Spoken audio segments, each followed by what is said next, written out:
The meeting hall was huge. Commander Jake Morrison stood in the center, looking up at the alien faces that surrounded him on all sides. The Galactic Council chamber was built like a giant bowl, with seats rising up in circles. 47 different alien species sat in those seats, and every single one of them was staring down at the humans. Jake kept his face calm. He had been in tough situations before, but this was different. These aliens were not his enemies in the traditional sense. They were supposed to be his partners, his allies in exploring the galaxy. But right now they looked more like judges ready to hand down a sentence. Next to him stood Dr. Lisa Bennett. She was looking at her tablet, her fingers moving quickly across the screen. On his other side was Kevin Richards, the diplomatic advisor. Kevin leaned close and whispered something, but Jake barely heard him. He was focused on the creature speaking from the highest platform. Ambassador Zekthul of the Zathari was massive. His body was covered in dark armor-like skin, and his forearms moved as he spoke. His voice came through the translation device, cold and formal. Jake had met Zekthul before, and the alien had never been friendly. Today he seemed even more hostile than usual. The ambassador was reading from a long document. His words were careful and official, but the meaning was clear. Humanity was being accused of breaking the rules. The council said humans had expanded too fast, built too many ships, and developed weapons that were too powerful. They said Earth was dangerous and needed to be controlled. Jake listened without showing any emotion. He had expected this. The council had been making small complaints for months, little comments about how humans did things differently. But he had not expected them to move this quickly or this aggressively. Zekthul finished reading the charges and looked down at the human delegation. His large eyes reflected the light from the chamber, making them look like dark mirrors. Then he began reading the punishment. Earth had 30 days. In those 30 days, humanity had to surrender every military ship. They had to shut down all defense systems around Earth and the colonies. They had to accept council observers who would watch everything humans did in space. If Earth refused, the council would set up a blockade. No ships would be allowed in or out of human space. Earth would be cut off from the rest of the galaxy. The chamber was silent when Zekthul finished speaking. Then, one by one, the other species began to signal their agreement. The Vryn representative, a tall being covered in silver scales, raised its hand in approval. The Korthan delegate, who looked almost human except for his blue skin and extra fingers, nodded slowly. The Silicate Collective, strange creatures made of living crystal, flashed patterns of light that meant yes. Jake watched them all. He recognized the pattern. This was not about justice or safety. This was about power. The council had been running the galaxy for thousands of years. They had a system, a way of doing things. New species were supposed to come in quietly, follow the rules, and accept their place at the bottom. But humans had not done that. Humans had come into galactic space only 50 years ago, and in that short time they had built a fleet that rivaled some of the older species. Human scientists had taken alien technology and improved it. Human traders had found new routes and new markets. Humans had not asked permission.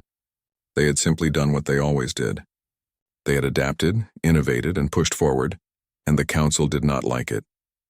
Zekthul turned his attention back to Jake. The translator made his voice sound almost bored. He asked if the human delegation had anything to say.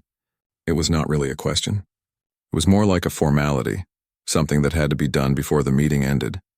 Jake stepped forward. He looked up at the aliens surrounding him, meeting as many eyes as he could. Then he spoke, his voice clear and steady. He said they would take the message back to Earth. He said the human government would review the demands and provide an answer. He said they would respond within 29 days, that was all. Jake did not argue. He did not try to defend humanity or explain their actions. He just acknowledged the ultimatum and promised a response. Some of the aliens looked surprised. They had probably expected the humans to argue or beg, but Jake knew better. There was no point in arguing here. The decision had already been made before the meeting even started. This whole show was just to make it official. Zekthul dismissed them with a wave of one of his hands. The human delegation turned and walked toward the exit. The massive doors opened slowly, and they stepped through into the corridor beyond. As soon as the doors closed behind them, Kevin let out a long breath.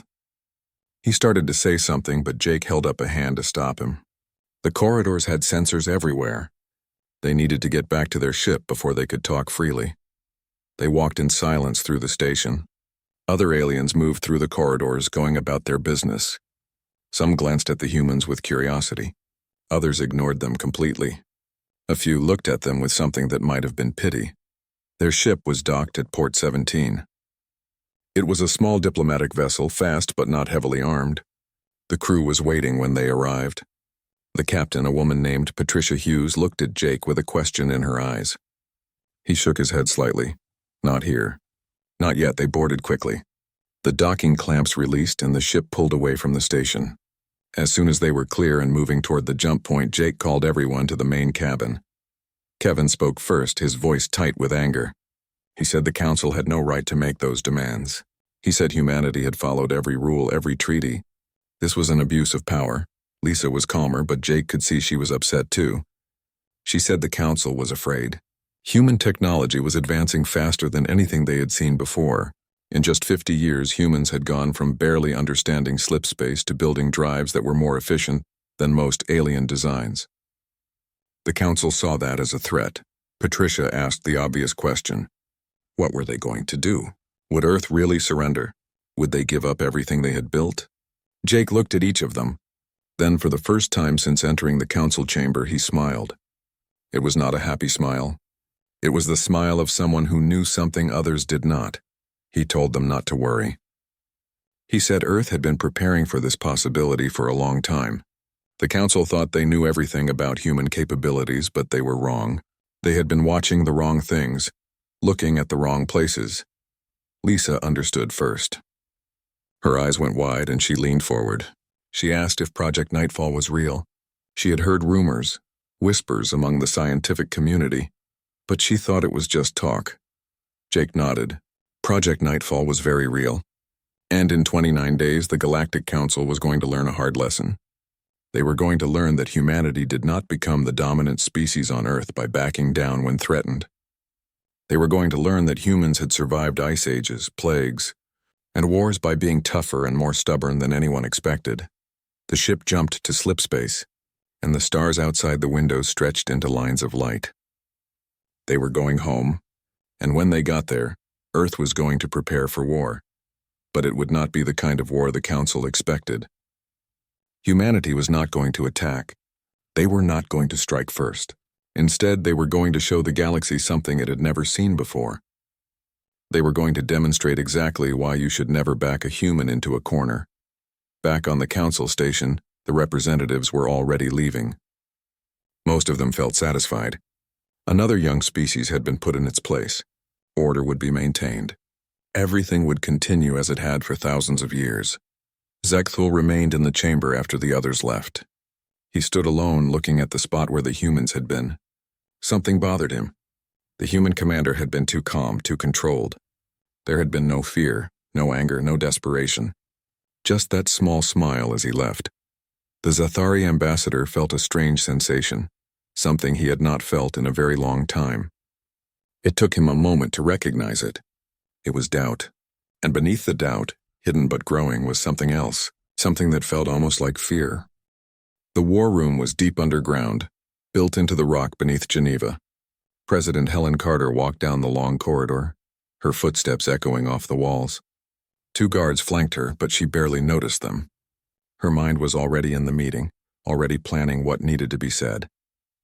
The door opened automatically as she approached. Inside, the room was full of people. Military officers in their uniforms sat next to civilian advisors in business suits. Scientists stood near the walls holding tablets and data pads. Everyone looked tense. Helen took her seat at the head of the long table. To her right was Admiral Paul Griffin, commander of the United Earth Defense Force. He was an older man with gray hair and hard eyes. He had seen combat during the colony wars 20 years ago. On her left sat General Linda Hayes, younger than Griffin but just as experienced. She had led the defense during the Mars incident 5 years back. A holographic projector activated in the center of the table. Commander Jake Morrison appeared, life-sized and clear. He was still on the ship, still traveling back from the council station. But the quantum communication system made it feel like he was right there in the room. Jake began his report. He described the council meeting in detail, leaving nothing out. He repeated Zechthel's exact words, described the votes, explained the 30-day deadline. As he spoke, the faces around the table grew darker. When Jake finished, the room exploded with voices. Everyone wanted to speak at once. Some officers demanded immediate military action. A few civilian advisors argued for negotiation. Others suggested appealing to individual council members trying to split their alliance. Helen raised her hand. The room fell silent instantly. She had that effect on people. When Helen Carter wanted attention, she got it. She spoke quietly, but everyone heard every word. She said the council had made a mistake. They looked at humanity and saw a young species, barely 50 years in space. They saw our ships and thought they understood our technology. They counted our colonies and assumed they knew our strength. But they were wrong about all of it, Helen continued. She said humanity had not survived for 200,000 years by being weak or easy to control. Humans had lived through ice ages that would have killed softer species. They had survived diseases that wiped out entire populations. They had fought wars that left their world scarred and broken, and they had rebuilt every time. The council thought Earth would surrender because that was what young species did. They thought humans would be afraid. But they did not understand that fear was not a weakness for humans. Fear was fuel. Fear made humans dangerous. Admiral Griffin leaned forward. He said it was time to activate the protocols. Project Nightfall had been in development for 3 years, hidden in asteroid facilities and deep space construction yards. The council knew about some of Earth's shipyards, the ones near the major colonies. But those were decoys. The real work had been happening in places the council had never thought to look. Griffin pulled up a holographic display. Numbers and images filled the air above the table. Ship counts, weapon specifications, deployment schedules. The people around the table stared in shock. Even those who had heard rumors about Nightfall had not known the full scale of it. Earth had not just been building ships. They had been building a completely new kind of fleet. Every vessel was equipped with slip space drives that were 2 generations beyond what the council used. Human engineers had not just copied alien technology. They had torn it apart, understood it completely, and then rebuilt it better. General Hayes added more information. Earth's defense grid was not just satellites and weapons platforms. It was a layered system that could adapt and respond to threats in real time. The council thought humans relied on alien technology for their defenses, but human programmers had written their own systems from scratch. Systems that used human logic, human tactics, human thinking patterns that aliens could not predict. Then Colonel Ryan Peterson stood up. He was in charge of Special Operations, the branch that handled covert missions and classified projects. He was a quiet man who rarely spoke in large meetings, but when he did, people listened. Ryan explained the breakthrough. When humans first got their hands on alien slip space technology, they had done what they always did. They had experimented. They had pushed boundaries. They had tried things that seemed impossible just to see what would happen, and they had discovered something the aliens had missed. The slip space drives did not have to work the way the aliens used them. By changing the field harmonics and adjusting the power flow, human engineers had created drives that were faster, more efficient, and much harder to detect. Council ships could track traditional slip space signatures, but they would never see Earth's new drives coming. A woman near the back of the room raised her hand. Maya Flores was a civilian engineer, young and brilliant. She had been working on Project Nightfall since the beginning. She asked permission to speak and Helen nodded. Maya explained her part of the project. Communication was always the weak point in any military operation. If the enemy could intercept your messages, they could predict your moves. If they could jam your signals, they could isolate your forces. The Council had sophisticated communication systems, developed over thousands of years. They could break most codes and jam most frequencies. But Maya had built something completely different. Her quantum communication network did not use normal signals at all. It used quantum entanglement, pairs of particles that remained connected no matter how far apart they were. When you changed one particle, the other changed instantly, faster than light, with no signal that could be intercepted or jammed. The Council had quantum physics, of course, but they had never figured out how to make it practical for military use. Maya had. She had taken theoretical research and turned it into working hardware. Now every ship in the Earth Defense Force could communicate with every other ship instantly and securely. The Council would never even know those messages were being sent. Helen looked around the table. She saw understanding dawning on faces. People were starting to see the full picture. Earth was not helpless. Earth was not weak. Earth had been preparing for exactly this situation. But Helen was not done. She explained the strategy. When the Council fleet arrived to enforce the blockade, they would be expecting one of two things. Either Earth would surrender immediately, or Earth would fight desperately and lose. Those were the only outcomes the Council could imagine. They were going to get neither. Instead, Earth was going to do something the Council had never experienced. Earth was going to demonstrate power without using it. They were going to show the aliens exactly what humanity was capable of, and they were going to do it without firing a single shot in anger. Admiral Griffin asked about the weapon. The gravitational manipulator that Dr. Lisa Bennett had been working on. Was it ready? Could it actually do what the simulations predicted? Lisa's voice came through the holographic system. She was still on the ship with Jake, listening to the meeting. She said the weapon was ready. More than ready. They had tested it on unmanned targets, and the results had exceeded expectations. The device could generate controlled gravitational waves strong enough to disable any known ship design without destroying it. It was the perfect demonstration weapon. The Council had dismissed human theoretical physics as primitive. They had laughed at human scientists who worked on gravity manipulation, calling it a waste of time. Gravity was too weak a force, they said. It could not be weaponized. They were wrong. A scientist named Nathan Cross stood up. He worked with Lisa on the gravitational project. He explained that human understanding of physics was different from alien understanding. Humans came at problems from different angles, made different assumptions, saw patterns that aliens missed. The Council had thousands of years of scientific tradition, but that tradition also made them blind to new possibilities. Helen called for a vote. They needed to make the decision official. Would Earth surrender to the Council's demands, or would they show the galaxy what humanity was really made of? The vote was unanimous. Every hand went up. Every voice said yes. Earth would not surrender. Earth would not back down.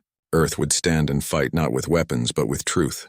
They would show the Council and every species in the galaxy that humanity deserved respect. Orders went out immediately. Ships began moving into position. Weapons were brought online. Communication networks were tested and retested. Engineers worked around the clock making final adjustments. Soldiers trained for every possible scenario. Diplomats prepared messages for after the confrontation. Everyone had a job and everyone did it. The clock was ticking. 29 days until the Council's deadline. 29 days to get ready. 29 days until the galaxy changed forever. Helen Carter returned to her office after the meeting. She stood at the window looking out over the city. Somewhere up there, beyond the sky, the Council was waiting. They thought they had won. They thought humanity would fall in line like every other young species. They had no idea what was coming, and that was exactly how Helen wanted it. Surprise was one of humanity's greatest weapons. The Council had databases full of information about human history, but they had not really understood what they were reading. They had seen the wars and the conflicts and thought humans were violent. They had missed the important part. Humans were survivors. Humans adapted. Humans never gave up. And when pushed into a corner, humans became absolutely ruthless in their determination to win. The Council was about to learn that lesson the hard way. The Council fleet dropped out of slip space at the edge of the solar system. 300 warships appeared all at once, their arrival timed to perfection. It was meant to be impressive, and it was. The fleet spread out in formation, each ship taking its assigned position. At the center was the inevitable Compliance, the massive dreadnought that served as Admiral Zekthul's flagship. On the bridge of the inevitable Compliance, Zekthul watched the displays. His four hands moved across different control panels, pulling up information. The solar system lay before him, mapped in perfect detail. Earth was the third planet, a blue and white sphere that looked peaceful from this distance. But Zekthul knew better than to judge by appearances. His tactical officer reported the scan results. Human ships were detected near Earth and its moon. The numbers matched what the Council expected. 50 vessels, mostly small patrol craft with a few larger cruisers, nothing that could challenge the Council fleet. The defense satellites were active but not in an attack formation. Everything looked normal. Zekthul ordered the communication officer to open a channel to Earth. This was the last chance for the humans to surrender peacefully. He expected them to beg for more time or try to negotiate. That was what young species always did when they finally understood they could not win. The channel opened. The human government responded immediately. A voice came through the speakers, calm and professional. It was not President Carter or any of the military commanders. It was a junior diplomatic officer, following standard protocol. The officer acknowledged the Council fleet's arrival and said Earth's response would be delivered within the hour. Zekthul felt irritated. The humans were stalling, probably arguing among themselves about whether to surrender. He gave the order for the fleet to advance toward Earth. They would take up blockade positions while waiting for the human response.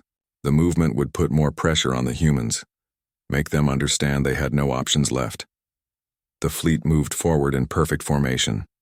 They crossed the orbit of Pluto, then Neptune, then Uranus. The ships maintained precise spacing, their weapons powered but not aimed. This was a show of force, not an attack.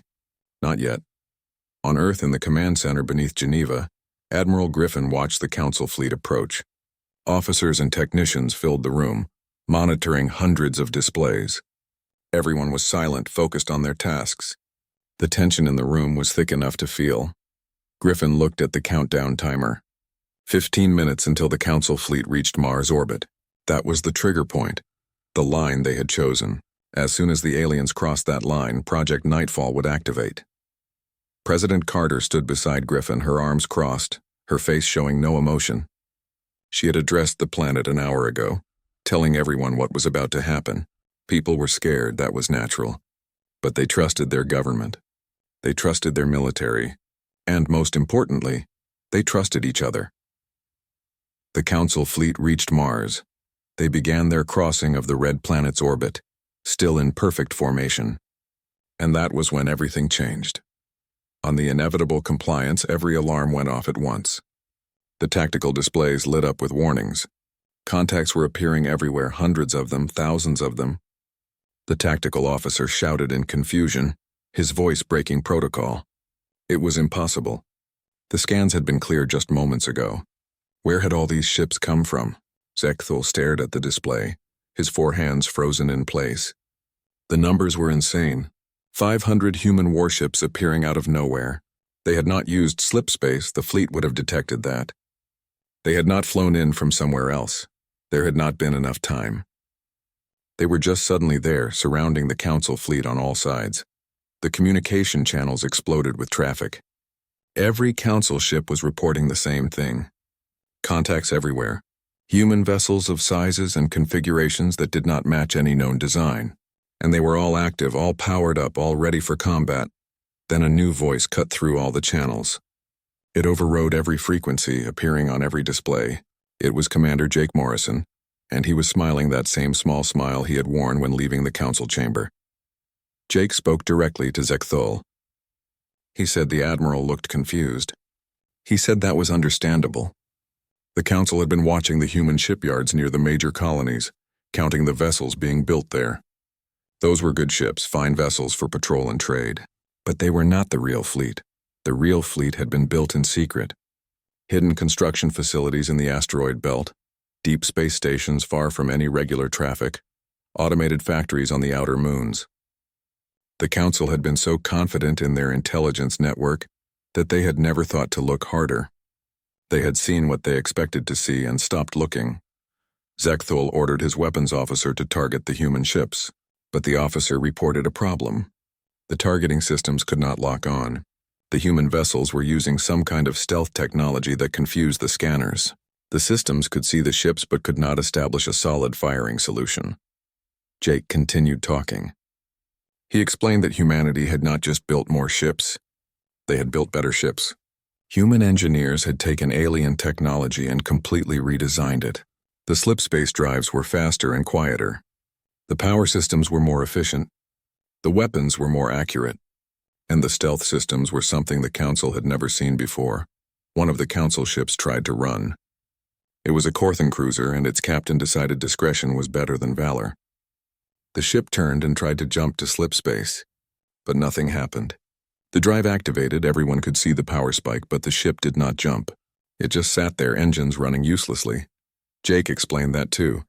Human scientists had developed a slip space inhibitor. It created a field that prevented jump drives from forming stable wormholes. The entire solar system was blanketed with these fields now. Nobody was jumping anywhere.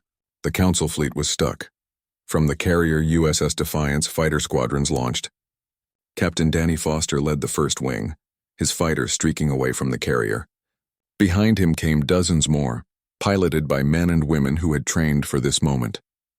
Commander Claire Hudson led the second wing from another carrier. The fighters moved in patterns that looked chaotic to alien eyes, but made perfect sense to human pilots. The fighters did not attack. They took up positions around the Council fleet, boxing them in. It was a demonstration, a show of capability. The pilots flew their ships with casual precision, doing maneuvers that would have been impossible for most alien pilots. Humans had been flying atmospheric fighters for over 100 years before they reached space. They understood aerodynamics and physics in ways that species who had always flown in vacuum never would. Zekthul realized he had walked into a trap. The Council had thought they were teaching a lesson to an upstart species. Instead, they had brought their fleet right into the heart of human space, surrounded by superior numbers and technology they did not understand. He had been outplayed completely, but Jake was still not done. He said the demonstration was not over. He said the Council had dismissed human science as primitive. They had laughed at human theories and ignored human discoveries. Now they were going to see what human science could really do. Near Earth's moon, a platform activated. It was a large structure, built over the past 3 years in complete secrecy. Dr. Lisa Bennett had designed it, and Nathan Cross had built it. It was the gravitational manipulator, the weapon that was supposed to be impossible. The platform powered up. Energy readings spiked across every spectrum. The Council ships detected it, but could not identify what they were seeing. The energy signature was like nothing in their databases. Then the weapon fired. It did not shoot a beam or launch a missile. Instead, it released a carefully controlled gravitational wave. The wave expanded outward, moving at the speed of light, spreading through the Council fleet in seconds. Every Council ship felt it at the same moment. Their artificial gravity fields fluctuated. Their power systems surged and then died. Their weapons went offline. Their engines shut down. Life support switched to emergency backup. In less than 3 seconds, 300 of the most advanced warships in the galaxy had been reduced to floating pieces of metal. The crews were unharmed. That was the beautiful part of Lisa's design. The gravitational pulse had been precisely calibrated to disrupt machines without affecting biological systems. Every alien on every ship was perfectly fine. They were just sitting in dead ships, unable to do anything but wait. Jake's voice came back over the channels. He spoke clearly, making sure every word was understood. He said the weapon had been set to its lowest power setting, 0.001%. If humanity wanted to, they could increase the power. They could turn those gravitational waves into something that would not just disable ships, but crush them completely, turn them into tiny balls of compressed metal and flesh. But humanity was not going to do that. Because humanity was not the monster the Council thought they were. Humans could be ruthless when necessary, but they were not cruel. They did not kill when they could win without killing. The Council fleet sat in space, helpless and surrounded. And now they waited to see what humanity would do next. The silence in the Council fleet was complete. 300 ships floated in space, their systems dead, their crews waiting. On the inevitable compliance, Admiral Zekthul sat in his command chair, all 4 hands clenched tight. He had been in combat before, had faced enemies who wanted to kill him. But this was different. This was worse. The humans had beaten him without firing a shot in anger. His communication officer reported that emergency power was coming back online. Life support was stable. They were not in danger of dying. But nothing else worked. Weapons were dead. Engines were dead. The slipspace drive was not just inactive, it was damaged. The gravitational pulse had done something to the internal mechanisms that would take days to repair. A new signal came through the emergency channels. It was not Commander Morrison this time. It was President Helen Carter herself. Her face appeared on every working display in the Council fleet. She looked calm, almost friendly, but there was steel in her eyes. Helen began to speak. She said she wanted to talk about the truth. The truth about the Galactic Council and what it really represented. For 10,000 years, the Council had presented itself as a force for peace and cooperation. They said they welcomed new species and helped them grow. They said they protected the weak and maintained order. But that was a lie. The Council did not protect the weak. The Council controlled them.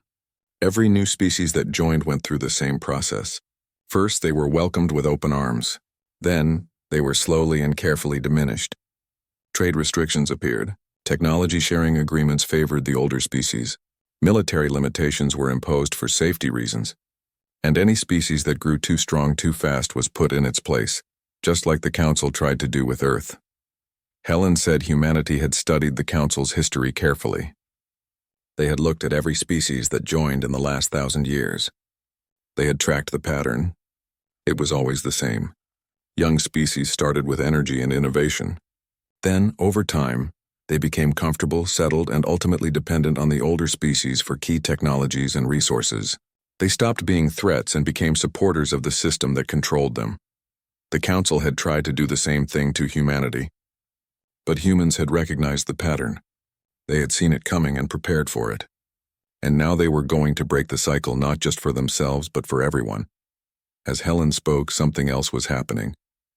Across Council space, on 100 different worlds, information was spreading. Maya Flores had activated her quantum communication network, and now it was broadcasting to every public channel, every news service, every communication hub.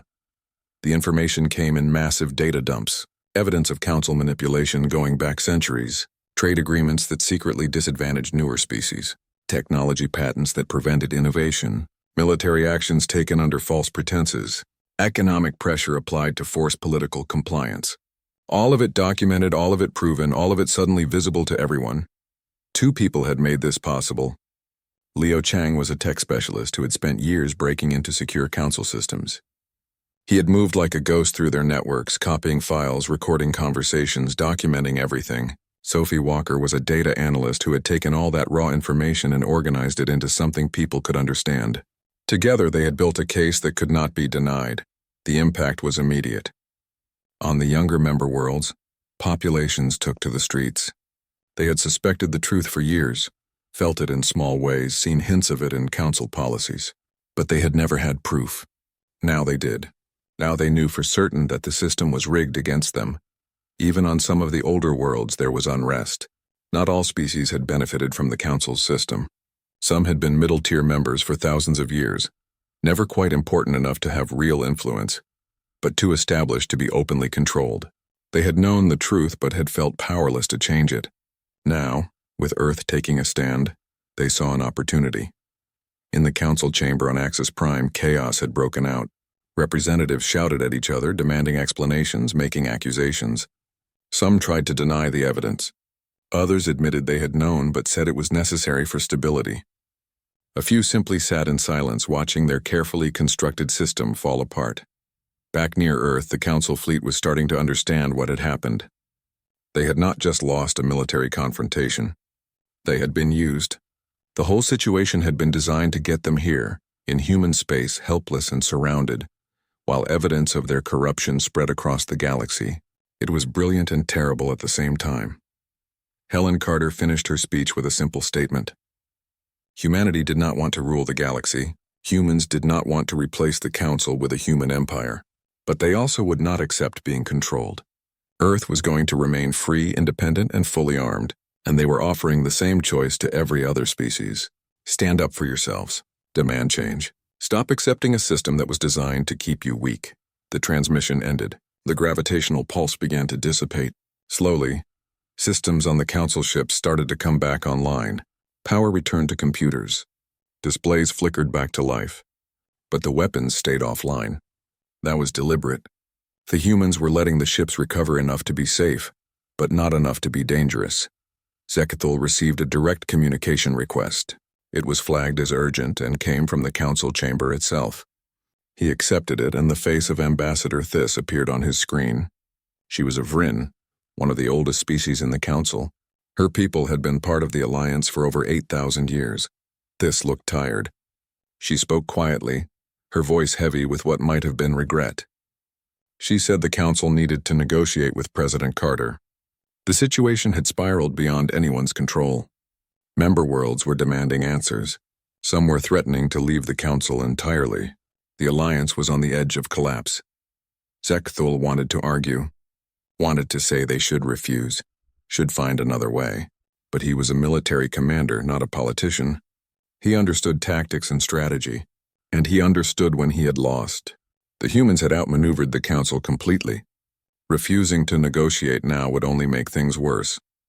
He told Thias he would relay the request to Earth. Then he opened a channel to the human fleet. He requested a direct line to President Carter. The response came back immediately. The president would speak with Ambassador Thias, not with him. Not with the fleet that had come to threaten Earth.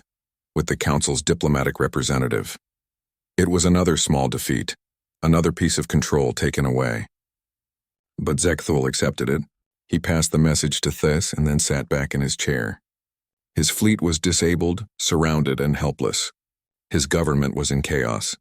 His entire understanding of the galactic order had been turned upside down. And it had all happened in less than 3 hours. On Earth, in the command center, Admiral Griffin allowed himself a small smile. The plan had worked perfectly. Every part had fallen into place exactly as designed. The Council had brought their fleet right where humanity wanted them. They had demonstrated their hostile intent in front of the entire galaxy, and then they had been stopped without any loss of life on either side. General Linda Hayes was already planning the next phase. The Council would negotiate.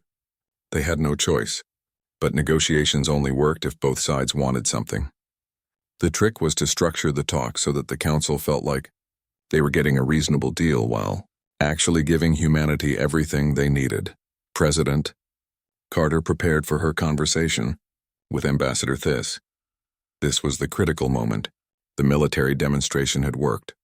The information warfare had worked. Now came the diplomatic phase.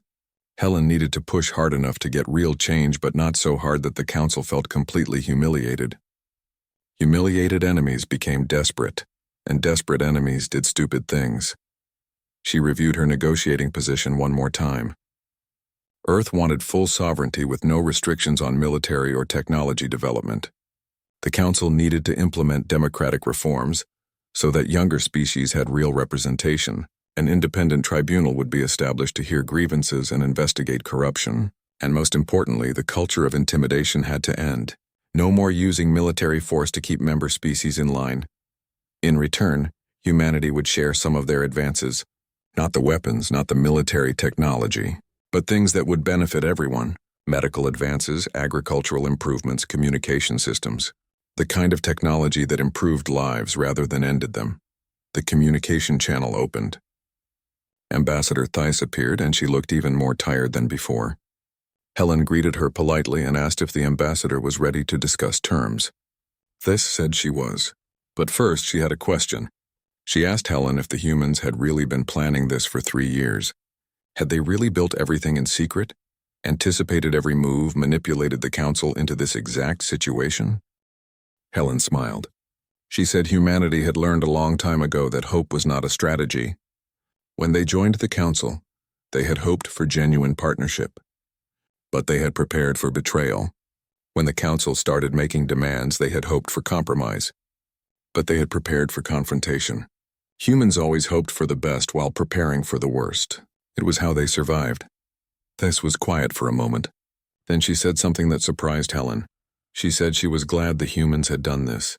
The Council had become corrupt over the centuries, but nobody had known how to fix it. The system protected itself, resisted change. It had taken an outsider, a species with fresh eyes and no investment in the status quo, to break through that resistance. The negotiations began. They would take hours, possibly days, but the hard part was over. Humanity had proven they could not be controlled. Now they just had to make sure the galaxy understood that freedom was not just for humans. It was for everyone who was brave enough to claim it. The negotiations lasted for 3 days. President Helen Carter met with Ambassador Thias in virtual conferences that went on for hours at a time. They argued over details, compromised on some points, refused to budge on others. But slowly a framework emerged. a new structure for the Galactic Council that would give all species a fair voice. Meanwhile, the Council fleet remained near Earth. Their systems had been fully restored after the first day, but they made no move to leave. Admiral Zekthul understood that his fleet was now essentially hostage. If he tried to attack, the humans would disable his ships again. If he tried to retreat, it would look like an admission of complete defeat. So he stayed and waited. On the third day, the agreement was finished. It was time to present it to the full council for a vote. The chamber on Axis Prime was packed with representatives from every member species. Many of them had been arguing for days, divided on what to do about the human situation. Some wanted to give in to all human demands. Others wanted to maintain the old system at any cost. Most were somewhere in between, trying to find a path that preserved their dignity while accepting reality. The agreement had several key parts. First, Earth would remain fully sovereign. No restrictions on military development, no council observers, no limits on expansion. Humans would be equal members of the council, not junior partners waiting for permission to act. Second, the council itself would be reformed. The voting system would change to give younger species more representation. Decisions about military action would require a 2/3 majority instead of a simple majority. This would make it much harder for the older species to push around the newer ones.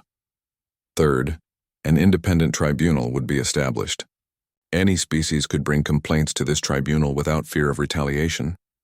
The tribunal would have the power to investigate corruption and recommend sanctions.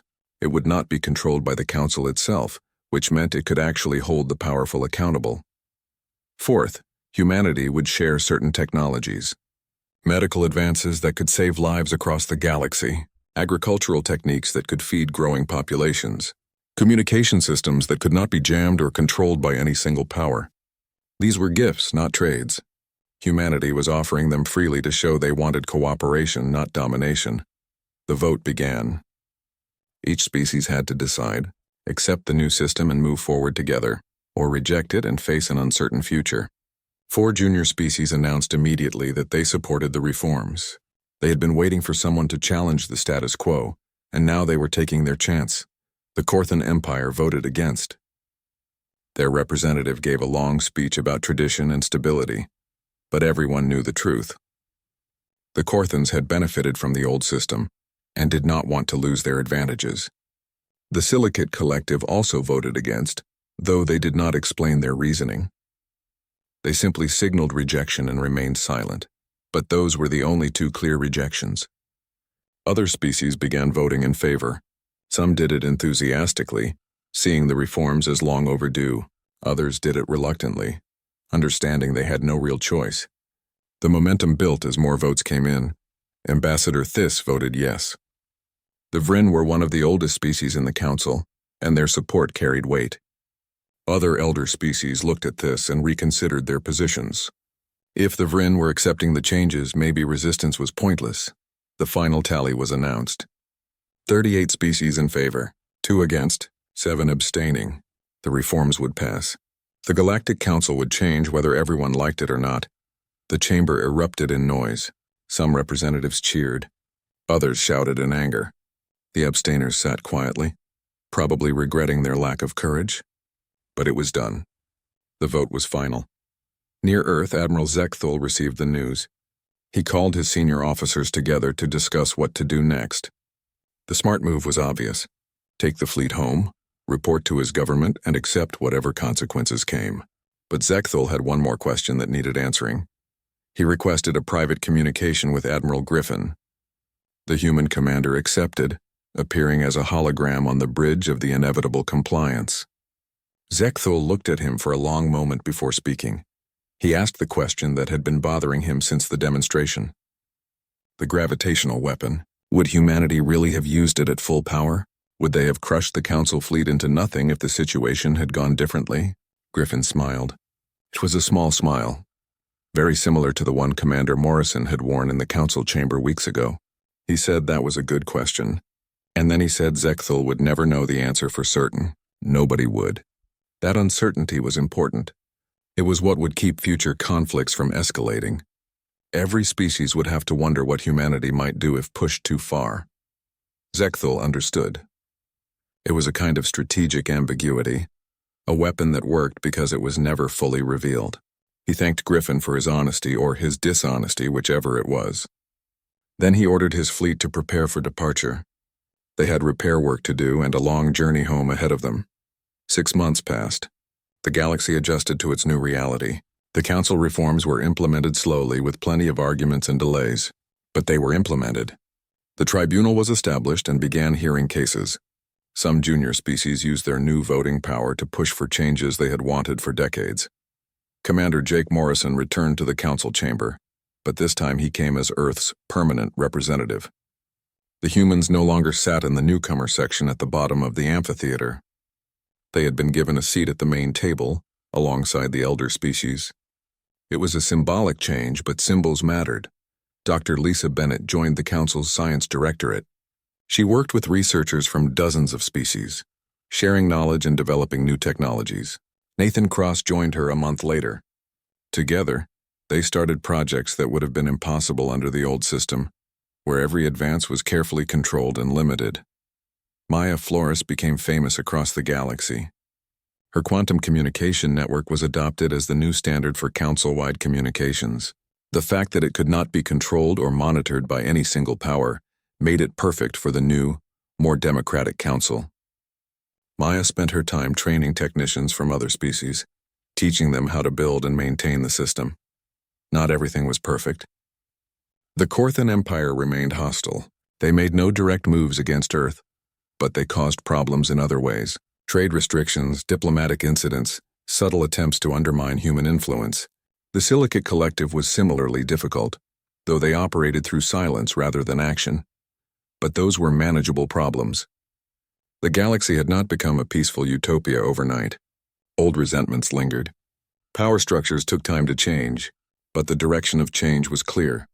The system that had kept young species weak for thousands of years was finally breaking down. On Earth, President Helen Carter addressed the planet for the last time. Her term was ending, and a new president would be elected soon. She spoke about what humanity had accomplished and what challenges remained ahead. She reminded everyone that the fight for freedom was never truly over. Every generation had to defend it in their own way. She said Earth had not won a war.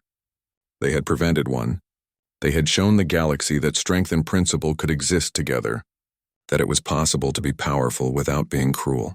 That newer species deserved respect, not because they were old or established, but simply because they existed. Across human space, people watched the address. In space stations and colony domes, in ships and settlements, millions of humans listened to their president's words. They felt proud of what they had achieved, not because they had beaten someone, but because they had stayed true to themselves. Humanity had brought something new to the galaxy. It was not advanced weapons or superior technology, though they had those things. It was not military might or economic power, though they had those too. What humanity brought was an idea, a simple, revolutionary idea that seemed obvious once someone said it out loud. Every species deserved respect. Every species deserved freedom. Every species had the right to stand up for itself. It did not matter how long you had been spacefaring. It did not matter how many worlds you controlled. What mattered was that you were alive, conscious, and striving to build something better. The Galactic Council had learned that lesson on the day Earth struck back. They had thought they were dealing with a young species that did not understand how things worked. Instead, they had encountered something they were not prepared for. A species that understood perfectly well how things worked and decided to change them anyway. Humans were survivors. They had survived ice ages and plagues. They had survived wars that nearly destroyed their world.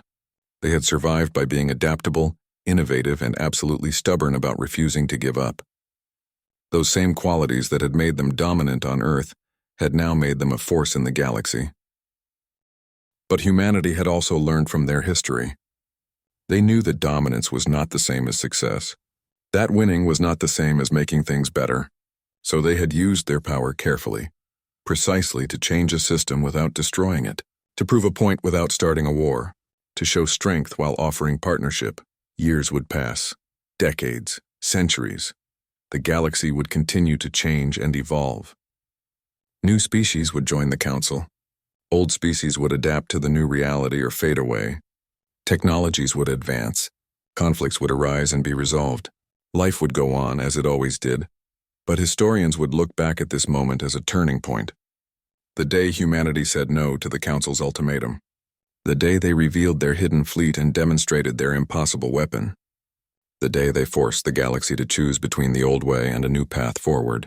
And the galaxy, stunned and shaken, had chosen change. Earth's first 50 years in space had been about learning the rules. Understanding how the galaxy worked, finding their place among older, more established species.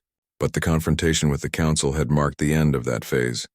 The next 50 years would be about something else. About building genuine partnerships. About sharing what humanity had learned. About proving that the principles they had fought for were not just words, but commitments they would honor even when it was difficult. Admiral Griffin retired a year after the confrontation. He spent his remaining years writing a memoir that became required reading at military academies across the galaxy. In it, he explained the strategy behind Project Nightfall, how they had built the hidden fleet, how they had developed the gravitational weapon, how they had planned every move to achieve their goals without unnecessary bloodshed. But the most important chapter in his memoir was about restraint, about choosing not to use power even when you had it, about understanding that true strength came from having options and choosing wisely. It was a lesson the Council had forgotten over thousands of years. It was a lesson humanity had learned the hard way through their own violent history. The galaxy would never be the same. The age of Council dominance was over. A new era had begun, one where species stood together as equals rather than being arranged in a hierarchy of age and power. It would not be easy. It would not be perfect, but it would be more just than what came before. And it had all started because one species refused to back down. Because humanity, the stubborn survivors from a dangerous world called Earth, had decided that freedom was worth fighting for. Not just their own freedom, but freedom for everyone. The Galactic Council had been stunned when Earth struck back. But in time, they would come to understand that humanity had not struck at them. They had struck at an unjust system. And in doing so, they had freed not just themselves, but potentially everyone. That was the real legacy of the confrontation, not the military victory or the political reforms, but the idea that change was possible, that old systems could be challenged, that newer voices deserved to be heard. That respect was something owed to all conscious beings, not something earned through age or power. The galaxy had learned. And it would never forget.